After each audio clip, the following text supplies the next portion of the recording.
নমস্কার প্রিয় বন্ধুরা, আজকের এই নতুন পর্ব থেকে আমরা জানব তর্পণের অমাবস্যা তিথি কখন লাগবে, কখন ছাড়বে, তর্পণের বিশেষ সময়, সূর্যগ্রহণের কারণে কি তর্পণে কোনো বিঘ্ন ঘটবে কি না, তর্পণে কি কি প্রয়োজন, তর্পণে জল দান কেন করা হয়, এই সবটাই জানবো এই ভিডিও থেকে।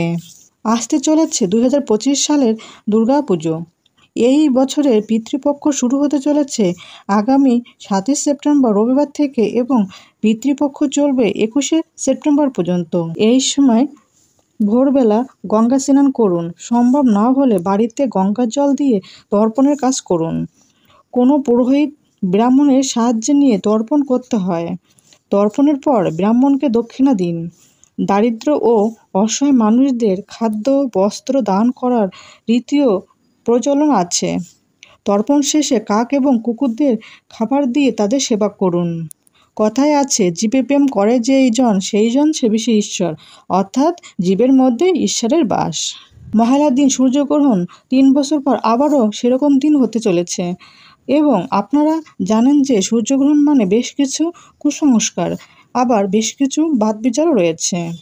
21শে সেপ্টেম্বর এবছরের মহালয়ার দিন পড়েছে।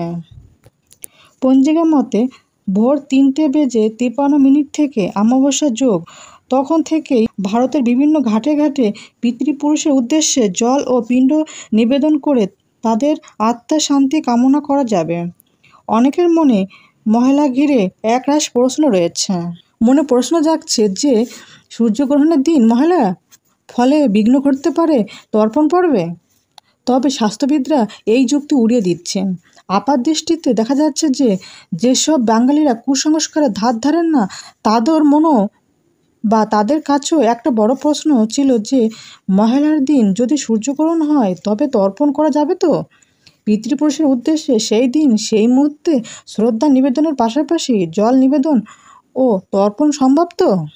স্বাস্থ্যবিদরা বলছেন যে সূর্যগ্রহণ দৃশ্যমান নয়, তার প্রভাব কোনো ধর্মীয় বা শাস্ত্রীয় কাজে কখনোই পড়বে না। 21শে সেপ্টেম্বর সূর্যগ্রহণ ভারতের কোনো প্রান্ত থেকে দৃশ্যমান হবে না। যেহেতু তর্পণ শুরু হয় উষা লগ্নে, তাই গ্রহণের কোনো প্রভাব পড়বে না।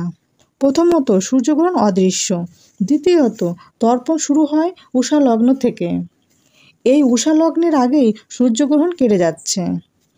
তৃতীয়ত, বিজ্ঞানীরা জানাচ্ছেন সূর্যগ্রহণের সময়কাল মহালয়ার দিন পেরিয়ে প্রতিপদে, কারণ 21শে সেপ্টেম্বর ভারতীয় সময় সূর্যগ্রহণ শুরু হবে রাত 11টায়।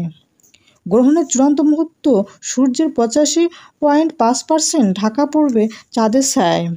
ভারতে তখন 22শে সেপ্টেম্বর রাত 1:13।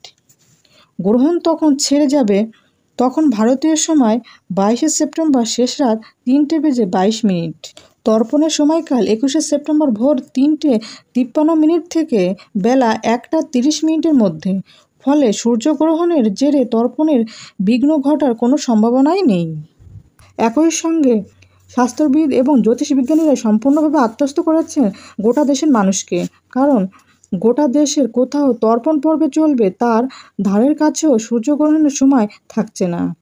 সূর্যগ্রহণ যখন শুরু হবে তখন মহালয়া প্রায় শেষ এবং প্রতিপদ আসবো করছে।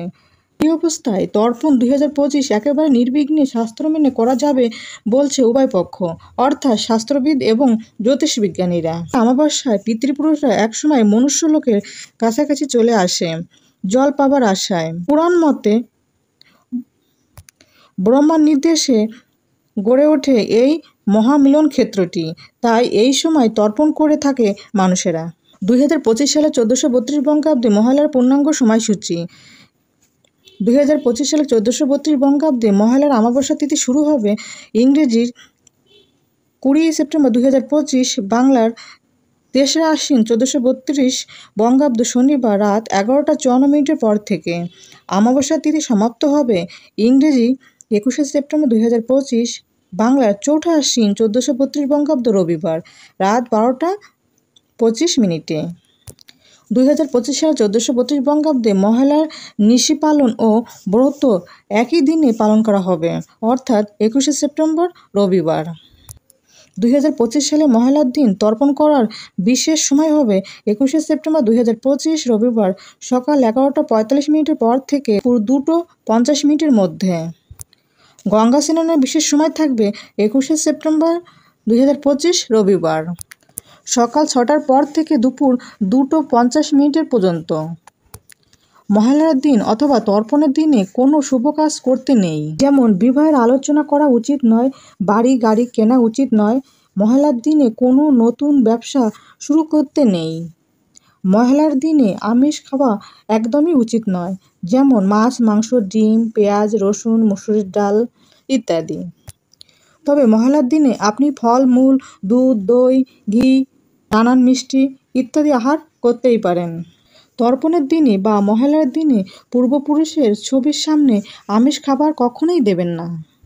যিনি তর্পণ করবেন তিনি এই মহালয়ার দিনে চুল দাড়ি নখ কাটবেন না। এছাড়াও বাড়ির প্রত্যেক সদস্যই এই দিনে চুল দাড়ি নখ কাটবেন না।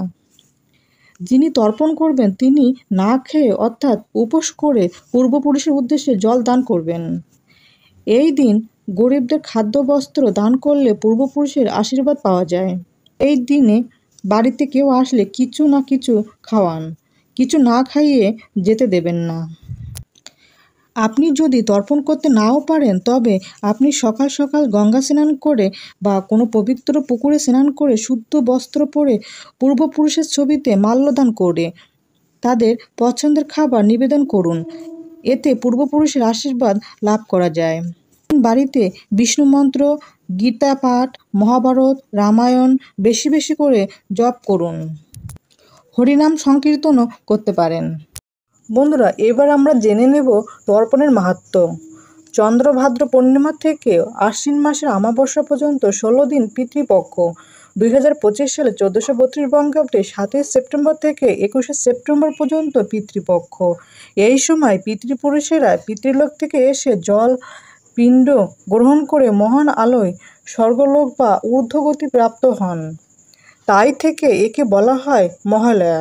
তাই পিতৃপুরুষের উদ্দেশ্যে পিণ্ড ও তিল সহিত তর্পণ করা হয়। দেবতা, ঋষি ও মৃত পূর্বপুরুষদের সন্তুষ্ট করার জন্য এই পিতৃপক্ষে তর্পণ। যারা বাৎসরিক শ্রাদ্ধ করতে পারেননি তাদের জন্য এই তর্পণ ক্রিয়া গুরুত্বপূর্ণ। কথিত আছে কর্ণ স্বর্গ গমনের পর তাকে স্বর্ণরত্ন খেতে দেয়া হয়। কর্ণের জিজ্ঞাসায় ইন্দ্র উত্তর করেন যে কর্ণ পিতৃপুরুষের উদ্দেশ্যে অন্ন ও জল দান করেনি। কর্ণ জানায় তার আসল পিতামাতার পরিচয় সে জেনেছে কুরুক্ষেত্র যুদ্ধের পূর্বে রাতে। পরবর্তীতে তার ভাইয়ের হাতেই তার মৃত্যু হয়। তাই তার অনুরোধে ইন্দ্র তাকে 16 দিন সময় দেন মর্তে এসে পিতৃপক্ষে তর্পণ করার জন্য।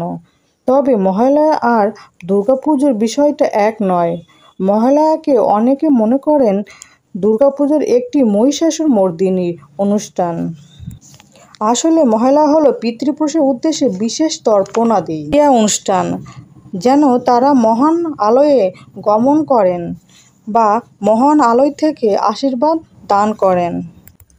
তবে আপনারা এই 16 দিনের মধ্যে যে কোনো দিন আপনারা পূর্বপুরুষের উদ্দেশ্যে তর্পণ করতে পারেন। তবে বেশি ফলপ্রদায়ক হবে মহালয়ার অমাবস্যাতে তর্পণ করলে। বৈদিক শাস্ত্র অনুসারে সূর্য কন্যা রাশিতে প্রবেশ করলে পিতৃপক্ষের সূচনা হয়। অনেকের মনে প্রশ্ন যে তর্পণ কি শুধুমাত্র বাড়ির ছেলেরাই করতে পারে নাকি মেয়েরাও করতে পারে এই তর্পণ? সনাতন ধর্ম অনুসারে তর্পণের করার প্রথম অধিকার রয়েছে বাড়ির জ্যেষ্ঠ পুত্রের অর্থাৎ বড় ছেলের। বড় ছেলে যদি জীবিত না থাকে তবে ছোট ছেলে তর্পণ করতে পারেন। যদি কোনো ব্যক্তির পুত্র সন্তান না থাকে তাহলে গরুড় পুরাণ অনুসারে মহিলারা বা বাড়ির মেয়েরাও পিণ্ডদান এবং তর্পণ করতে পারেন। বাড়ির মেয়ে যদি শ্রদ্ধা ভরে পিতার জন্য অর্ঘ্য দান করেন পিতা তা গ্রহণ করেন এবং মেয়েকে আশীর্বাদ করেন। তবে মহিলাদের এই তর্পণ ক্রিয়া সম্পন্ন করার সময় এই বিষয়টি মাথায় রাখা প্রয়োজন। তাদের সাদা অথবা হলুদ পোশাক পরে এই ক্রিয়া সম্পন্ন করা প্রয়োজন। তবে মহিলা বা মেয়েদের কালো তিল দিয়ে তর্পণ করা উচিত নয়। তর্পণ করার জন্য প্রয়োজন গঙ্গা জল, কালো তিল এবং কুশ, কোষা প্রভৃতি। পূর্ব দিক মুখ করে তর্পণ ক্রিয়া সম্পন্ন করতে হয়। বন্ধুরা, আজ তাহলে এখানে ইতি করলাম। বন্ধুরা, আশা করি ভিডিওটি সামান্য হলেও আপনাদের উপকার আসবে। ভগবান বিষ্ণু ও মা লক্ষ্মীর কৃপায় আপনারা সবাই ভালো থাকুন, সুস্থ থাকুন এই প্রার্থনা করি। জয় ভগবান কৃষ্ণ, জয় মা লক্ষ্মী।